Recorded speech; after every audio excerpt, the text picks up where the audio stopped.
రాష్ట్రంలో ఈరోజు గురుకులాల్లో నెలకొని ఉన్న అధ్వాన పరిస్థితులు, దానివల్ల రాష్ట్ర వ్యాప్తంగా బలహీన వర్గాల పిల్లలు, ఎస్సీ కావచ్చు, ఎస్టీ కావచ్చు, మైనారిటీ కావచ్చు, బీసీ కావచ్చు, ఏ పిల్లలనైతే ప్రభుత్వమే తల్లి తండ్రి అయి వాళ్ళ ఆలనా పాలన చూసుకుంటుందని మరి ఆ తల్లిదండ్రులు భావిస్తారో, ఈరోజు ఆ హాస్టళ్లలో నెలకొని ఉన్న దుర్భరమైన పరిస్థితుల్ని గురుకుల బాట ద్వారా మా బీఆర్ఎస్ విద్యార్థి విభాగం వెలికిలోకి తీసుకొచ్చింది.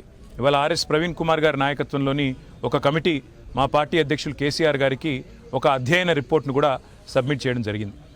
గతంలో విద్యాశాఖ మంత్రిగా పనిచేసిన శ్రీమతి సబితా ఇంద్రారెడ్డి గారు కానీ, అదేవిధంగా సంక్షేమ శాఖ మంత్రిగా పనిచేసిన జగదీష్ రెడ్డి గారు కానీ, వారందరూ కూడా తమ తమ ఆలోచనలు కూడా ఆనాటి పరిస్థితులు, ఆ రోజు ఎట్లా అంత బాగా నడిచింది, ఈరోజు ఏ రకంగా మరి గురుకుల పాఠశాలలు నీరుగారిపోతున్నాయి అని చెప్పి చాలా వివరంగా వారు కూడా వివరించడం జరిగింది. పెద్దలు కేసీఆర్ గారు చెప్పిన మాట ఏమంటే, గురుకులాలు ఆనాడు ఎంత చక్కగా నడిచినాయో, ఏ రకంగా విస్తరించినాయో ఇవన్నీ కూడా ప్రజల కళ్ళ ముందే ఉన్నాయి. వాటిని మరి సంస్కారవంతంగా నడిపే దిశగా ప్రభుత్వం మీద ఒత్తిడి తేవాలి. తప్పకుండా అక్కడ నెలకొని ఉన్న పరిస్థితులను కళ్ళకు కట్టినట్టు అవసరమైతే ఫోటోలతో సహా, ఆధారాలతో సహా, వివరాలతో సహా ప్రభుత్వం దృష్టికి తీసుకొని రావాలని చెప్పి కూడా వారు మాకు ఆదేశం ఇచ్చారు. తప్పకుండా మరొక కార్యక్రమంగా దాన్ని కూడా తీసుకుంటాం.